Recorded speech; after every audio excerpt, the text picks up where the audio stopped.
Madhurima, welcome to my blog my tips. এখন বাজে সন্ধ্যে 7টার মতন, আর এখন থেকে আমি আমার ব্লগটা স্টার্ট করছি। তো এই যে আমরা আজকে হচ্ছে সানডে ইভিনিং। তো সানডে ইভিনিং এ এই যে আমরা 4 জনে মিলে বেরিয়েছি। পিছনে মম আর মিষ্টি আছে, অন্ধকার বলে দেখা যাচ্ছে না। তো প্রথমে পিছনেই বসেছিলাম, মিষ্টি উঠে মমের কোলেই বসেছে। তো আমি বললাম যে আয় আমার কোলে আয়, ও আসবে না, মমের কোলেই থাকবে। তাই বললাম তাহলে আমি সামনে বসে গিয়ে, আর সামনে বসে বসে এরকম হয়ে গেছে না, সামনে বসতেই বেশি ভালো লাগে। তো যাই হোক, এই যে হাজবেন্ড ড্রাইভ করছে, মম আর মিষ্টি পিছনে বসে আছে। আর এখন আমরা যাচ্ছি হচ্ছে দক্ষিণেশ্বর। তো অনেক দিন ধরেই মম বলছিল যে দক্ষিণেশ্বর যাবে। তো কি হলো, ও আচ্ছা বাসে উঠবে। তো সেই জন্য আজকের ডেটটা আমরা ঠিক করেছি, কারণ পরপর সানডে গুলোতে আর কি কাজ ছিল। আগের সানডেতে মমের ফ্ল্যাটে বাবা মা আমরা সবাই গিয়েছিলাম। তার আগের সানডেতে বেশ কি একটা কাজ ছিল, সেজন্য এই সানডেতে ঠিক করেছি। তো চলো যাওয়া যাক, আর এখান থেকে ব্লগটা শুরু করা যাক। আশা করছি আপনাদের ভালো লাগবে।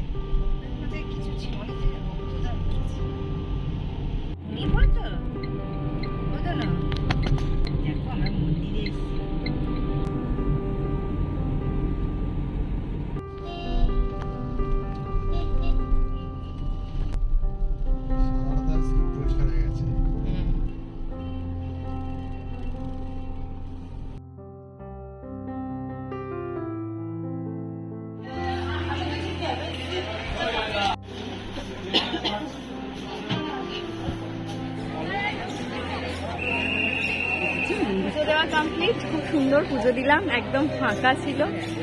আর তার সাথে সাথে মন্দির এবার বন্ধ হয়ে যাচ্ছে। আমরা অনেকক্ষণই বেরিয়েছি, ওই ডালার দোকান থেকে ডালা নিলাম। চলো এবার যাওয়া যাক। আর এদিকে ফুড কোর্ট সব বন্ধ হয়ে গেছে, প্রচন্ড খিদে পেয়েছে, খাওয়া যাবে না কিছু। চলো বাসি বেলা।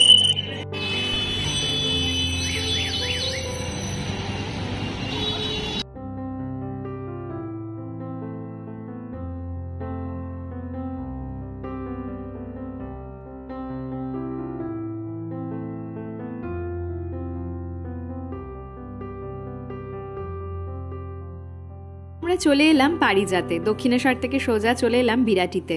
পারিজাত এই দোকানটায় মিষ্টি যেরকম অনেক রকমের পাওয়া যায়, তার সাথে সাথে ভেজ খাবার সমস্ত কিছু পাওয়া যায়, সব কিছুই ভেজ আইটেম। আর এই দোকানের ভেজ আইটেমের মধ্যে দই বড়াটা আমার সব থেকে প্রিয়, এত টেস্টি করে বানায় না, কিছু বলার নেই।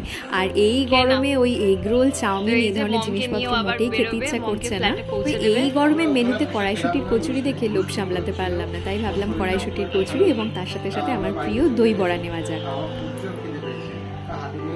আর মিষ্টি এখানে খেতে বসে গেছে। মাম্মা,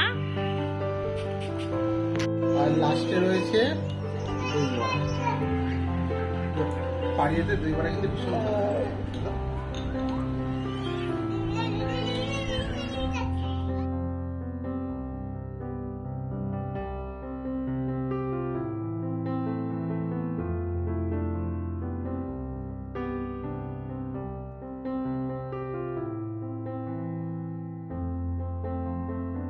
এরপর আপনাদের সঙ্গে কিছু ইভিনিং স্ন্যাক্স শেয়ার করা যায়, তবে হোমমেড অবশ্যই। এদিকে সন্ধেবেলায় মাঝে মধ্যে আমি হোমমেড কিছু বানিয়ে দিই, আর তার সাথে সাথে মাঝে মধ্যে পিডিয়াশিওরটা দিয়ে থাকি। তবে মিষ্টির পিপি আর ওর পিডিয়াট্রিক্স বলেছেন রেগুলার পিডিয়াশিওর অথবা পিডিয়া গোল্ড যে কোনো একটা দেওয়ার জন্য। যদি সন্ধেবেলা ওকে অন্যরকম কিছু দিলাম, তাহলে হয়তো সকালবেলায় ওকে দিয়ে দিলাম পিডিয়াশিওরটা। এখন মিষ্টির জন্য আমি বানাচ্ছি চিড়ের পায়েস। তো চিড়ের পায়েস রেসিপি ভীষণই সোজা। দুধের মধ্যে চিড়েটা সেদ্ধ করে নিতে হবে। তার আগে চিড়েটা 10 মিনিট ভিজিয়ে রাখলে আরও ভালো হয়, বেশ নরম হয়ে যাবে। দুধে বেশিক্ষণ সেদ্ধও করতে হবে না, ব্যাস একটু নাড়িয়ে চাড়িয়ে নিলেই হয়ে যাবে। তো দুধে আরও কিছুক্ষণ আমি রেখে দিলাম, মোটামুটি 7-8 মিনিটের জন্য। তারপর এর মধ্যে একটু গুড় অ্যাড করে দেবো, চাইলে আপনার এর মধ্যে এলাচের গুঁড়ো অ্যাড করতে পারেন। ভীষণই ভালো হয় খেতে। তবে চিড়ের পায়েস এই ধরনের একটু ভারী খাবার দিলে সন্ধ্যার দিকে নয়, মোটামুটি চেষ্টা করবেন 5টা 5:30টার ভিতরে যাতে বাচ্চারা খেয়ে নেয়, খুব বেশি হলে 6টার মধ্যে। কারণ রাতে যদি আমরা 9টা 9:30 10টার মধ্যে ওদেরকে খাওয়াতে চাই, তাহলে আগের খাবারটা ডাইজেস্ট হওয়াটা খুব প্রয়োজন, আবার খিদে পেয়ে যাওয়াটাও খুব প্রয়োজন। তবে আমার মেয়ে মিষ্টি সারাদিন এত ছোটাছুটি দৌড়ঝাঁপ করে, এত বেশি পরিশ্রম করে, তো সেই জন্য ওর মানে খিদে পেয়ে যাওয়ারই কথা। তাও আমি টাইমটা মেনটেন করার চেষ্টা করি। আর হ্যাঁ, পিডিয়াশিওরের ব্যাপারে যেটা বলছিলাম, আপনারা অনেকেই কমেন্ট সেকশনে লিখেছেন, এছাড়া হোয়াটসঅ্যাপ করে জানিয়েছেন যে এর মধ্যে প্রচুর পরিমাণে সুগার থাকে। হয়তো আমি আগের দিনের ভিডিওতেও বলেছি, আবারও বলছি এই কারণে, তার কারণ হচ্ছে আপনারা এই নিয়ে অনেকে টেক্সট করেছেন আমাকে পার্সোনালি। দেখুন, হোমমেড খাবার নিয়ে কিন্তু আমাদের মায়েদের মনে কোনো রকম দ্বিধা থাকে না, কিন্তু যদি সেটা বাইরের কেনা প্যাকেটজাত কোনো খাবার হয় তাহলে অবশ্যই সেটা আমরা মায়েরা চিন্তা করি।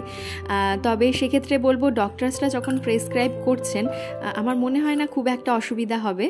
তবে 1 মাস খাওয়ানোর পরে বাচ্চাদের রেজাল্ট কীরকম আসছে, ওদের হেলথ গ্রোথ কীরকম রেজাল্ট শো করছে সেটাও অবশ্যই রিপোর্ট করা দরকার এবং ডক্টরসকে সেটা জানানো দরকার। ধরুন আরও একটা রেসিপি আপনাদের সাথে শেয়ার করা যাক। তবে এটা শুধু সন্ধ্যার খাবার না, সকালের খাবারেও কিন্তু আপনারা দিতে পারেন। যেরকম চিড়ের পায়েস, এই সিমুই তৈরি করছি এখন আমি।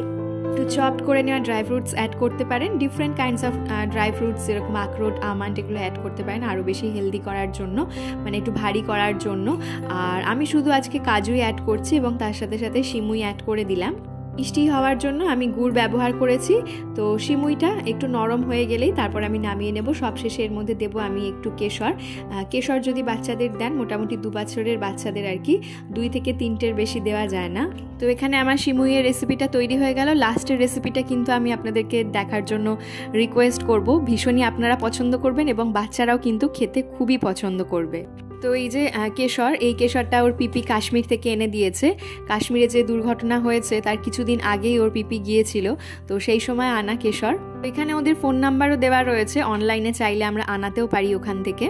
তবে দেখলাম যে ডেলিভারি চার্জটা অনেক বেশি। মোটামুটি আমিও যদি এখান থেকে কোনো শাড়ি কাশ্মীরে পাঠাই তাহলে ওই 60-100-এর মধ্যে হয়ে যায় আর কি, কিন্তু যদি ওরা পাঠায় তাহলে সেক্ষেত্রে প্রায় 160 থেকে 200-এর মধ্যে। এছাড়া সন্ধেবেলার খাবারে আপনারা ছানা রাখতে পারেন। অনেকবারই আপনাদের সঙ্গে শেয়ার করেছি, ছানা তৈরি করে সেটা মিক্সারে একদম পেস্ট করে দিলে বাচ্চাদের কিন্তু খেতে সুবিধা হয়, কারণ মিষ্টির মতন ছোট বাচ্চারা, 2-3 বছরের বাচ্চারা শুকনো ছানা বেশি খেতে পারে না। সেক্ষেত্রে ছানাটাকে ছেঁকে নিয়ে জল দিয়ে তারপর একটু গুড় দিয়ে মিক্সারে পেস্ট করে নিলেও কিন্তু খেতে খুব ভালো হয়। তো এই যে আরও একটা ইভিনিং স্ন্যাক্স, আমি প্রথমে একটা আলু সেদ্ধ বসিয়ে দিয়েছি। একটা বড় সাইজের আলু নিলে মোটামুটি 6-7টার মতন হয়ে যাবে, তবে লাস্টে আমি আরও কিছুটা আলু সরিয়ে রেখেছিলাম। তো এখানে আলুটা আমি একটা প্লেটে নিয়ে নিয়েছি, তারপর একটা কাঁটা চামচের সাহায্যে একদম ম্যাশ করে নিচ্ছি। তো চাইলে এর মধ্যে আপনারা একটুখানি চিজ অ্যাড করতে পারেন, তবে আমি বেশি জটিল করলাম না, তার কারণ হচ্ছে এখন তো খুব গরমকাল, অতিরিক্ত চিজ পনির এগুলো দেওয়াটা ঠিক হবে না, সেজন্য আমি শুধু এর মধ্যে পনির অ্যাড করব। আলু পানির টিক্কা বাচ্চাদের এরকমভাবে বাড়িতে বানিয়ে দিলে ওরাও কিন্তু খেতে খুব পছন্দ করবে, আর তার সাথে সাথে আপনাদেরকে মোবাইল ফোন দিতে হবে না, বাচ্চারা এমনিই খেয়ে নেবে। তো এই যে আমি এখানে পনির নিয়ে নিয়েছি, বেশ কিছুটা পনির এভাবে গ্রিট করে দিয়ে দিচ্ছি। পনিরটা এখানে গ্রিট করে দেওয়ার পরে 2-3 রকমের মশলা অ্যাড করব। তো চলুন দেখতে থাকুন রেসিপিটা।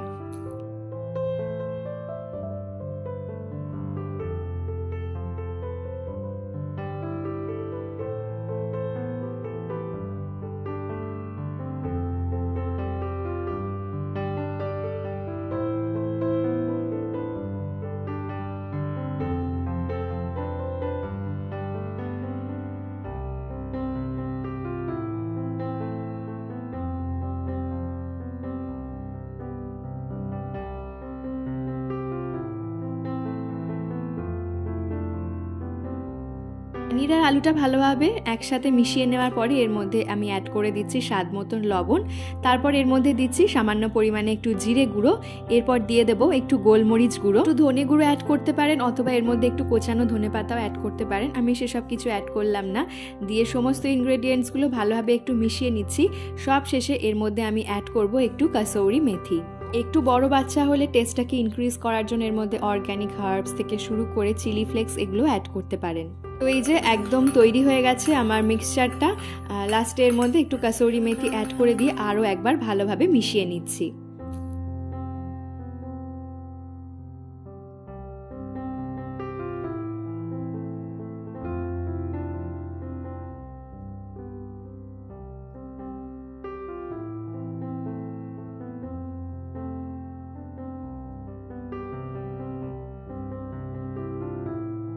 ফ্রাইং প্যানে এরপর আমি অ্যাড করে দিচ্ছি সর্ষের তেল, পুরোটাই সর্ষের তেলেই করব। চাইলে আপনারা এখানে বাটারও ইউজ করতে পারেন। তো এই যে যেভাবে আমি এগুলো তৈরি করেছি পনির টিক্কাগুলো, তো সেইভাবে তেলের মধ্যে দিয়ে দিচ্ছি। খুব বেশি কিন্তু মানে ফ্রাই করার দরকার নেই, একটু হালকা এপিট ওপিট সেঁকে নিলেই হয়ে যাবে, কারণ অলরেডি পুরো একদম তৈরিই রয়েছে। আলুটা সেটা জাস্ট একটু কুক হয়ে যাবে এবং দু সাইডটা হালকাভাবে একটু ব্রাউন হয়ে যাবে, ব্যাস তাহলেই তৈরি হয়ে যাবে আমাদের আলু পনির টিক্কা। তো এটা আমি মিষ্টিকে সস দিয়ে দিয়েছিলাম। প্রথমে বানানোর পরে আমি নিজেও একটা টেস্ট করেছিলাম, নো ডাউট ভীষণ ভীষণ টেস্টি হয়েছিল। আর বানানোও খুব ইজি, খুব অল্প টাইমের মধ্যে হয়ে যায়, খুব কম ইনগ্রেডিয়েন্টসের মধ্যে। আর তার সাথে সাথে দেখতেই পাচ্ছেন কতটা কম সময় লাগলো এবং হেলদি, অতিরিক্ত ফ্রাই করারও দরকার নেই। তো এই যে এখানে পনির টিক্কা তৈরি, আর তার সাথে সাথে মিষ্টি কেটা সস দিয়ে দেবো। আপনারা অনেকেই আমাকে জিজ্ঞেস করেছিলেন মিষ্টির জন্য বাড়িতে কিভাবে সস বানায়, তো আমি চেষ্টা করব ডেফিনেটলি নেক্সট ভিডিওতে টমেটো সসের রেসিপিটা শেয়ার করতে।